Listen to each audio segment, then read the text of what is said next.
Analysing the ins and outs of DLSS is all well and good, but what we really want are explosions. I bought Control for its destruction, and although not perfect, I do appreciate the effort they've gone to make stuff break in a convincing fashion.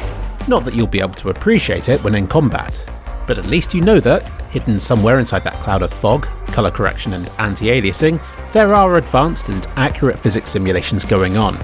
Indeed, the real enemy of this game is the atrocious post-processing. I'm not even talking about the anti-aliasing here. Dark corners aren't black, they're a murky blue, and upping the brightness makes the whole thing look like it's submerged in thick fog. I feel half blind when playing this game, but I'll do my best to make the destruction visible in this video.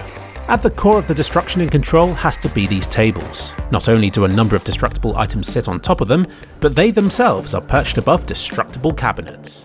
It's a delicious sandwich of destruction just waiting to happen, and it is rewarding to pick them up and to flip them through the air, sending dozens of individual items scattering across the room. But that's just skimming the surface of what's possible with them. Shooting them will break them up, piece by piece. The destruction isn't quite perfect. Items have preset breakable areas, but there are enough of them, and they obey the laws of physics well enough that I'm happy with it.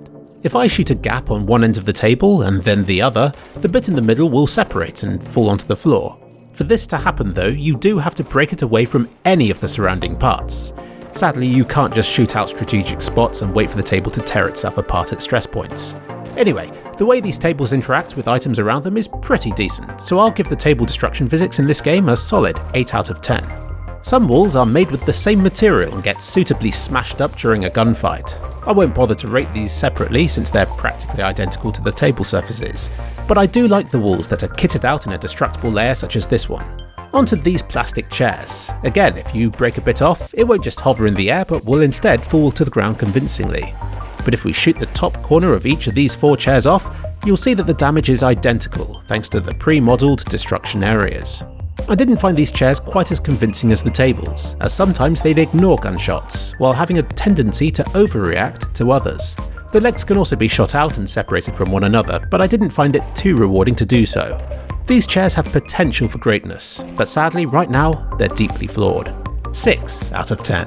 A lot of things have elaborate joints, which will interact in unpredictable yet quite satisfying ways. Whiteboards will rotate in the middle, and these weird satellite-y things will spin about in unusual ways and can be shot apart if you aim at the connections.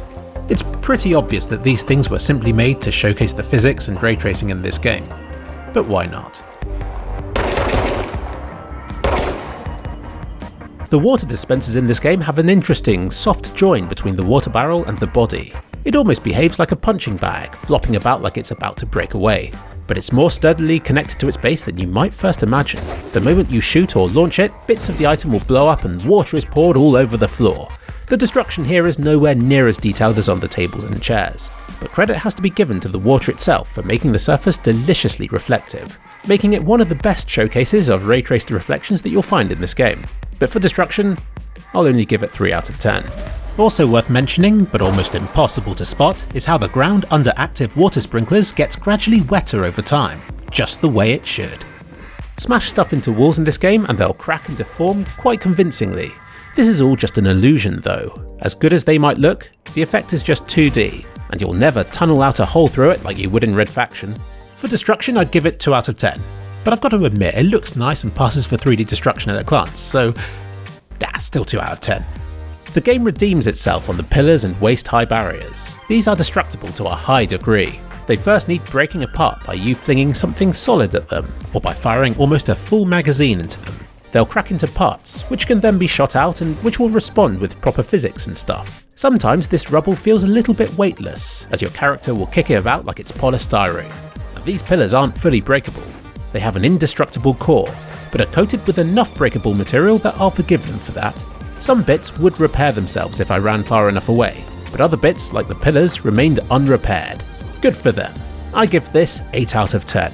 I'm not much of a fan of these billboards. Shoot single pieces of paper and they'll fire out a good book's worth of material. The billboard behind it likes to stay in one piece until it's ready to break completely too. It's nice everything can be destroyed separately from the rest, but the execution needs working on. 5 out of 10. Drinks dispensers have always been a great opportunity for destruction, but aside from smashing the front and shooting what's behind a bit, it's sadly lacking in this game. Shame, Control. 2 out of 10. Also, stuff likes to produce sparks. Lots of sparks, even where I don't think sparks should be. But I like sparks, so I'm okay with this. As you'd expect, fire extinguishers in this game are nice and explodey, but they pale in comparison to the mega fire extinguishers, which will endlessly spew out black stuff. Combined with the physics in this game, you can plaster the whole level in this stuff, though the decal count is limited and the older stains do eventually fade away. I got this lovely clip where I accidentally set off a normal fire extinguisher immediately after, painting the level black and white. I've craved breakable glass since Metal Gear Solid 2's trailer, but sadly the effect in Control has been done better elsewhere. Despite being everywhere, most glass in Control is unbreakable and leaves measly bullet holes where it's shot. I did find these strips of glass, but it's as though the game's ashamed of it because it's almost invisible and breaks in disappointingly predictable bits. Sometimes chunks of it will fall off to the floor unharmed by the process. Granted, it does shatter into a lot of pretty bits when shot, but I was expecting better. For a game with so much destruction, it's odd the glass in Control is mostly bulletproof. 3 out of 10. Let's boot up Crysis 3, which I think did glass much better. Just look at how it breaks here. It splinters, it looks sharp, and falls apart convincingly. You'd better be making notes, Control. GTA 5 is another contender for best breakable glass. Elsewhere in Control, sliding metal drawers can be ejected and cabinet doors fling themselves open. It's nice to see little details like these, and it helps raise the game above Max Payne standards and towards where we'd hope games would be in the year 2019. But plant destruction is horrible in its current state. Entire plants will disappear into nothingness after a couple of shots. I thought this was an oversight, but now I suspect it's a deliberate attempt to troll players such as myself. Why? Because of this. That single remaining plant might as well be a middle finger. Disrespectful. Get your plant destruction sorted, Control. 0 out of 10.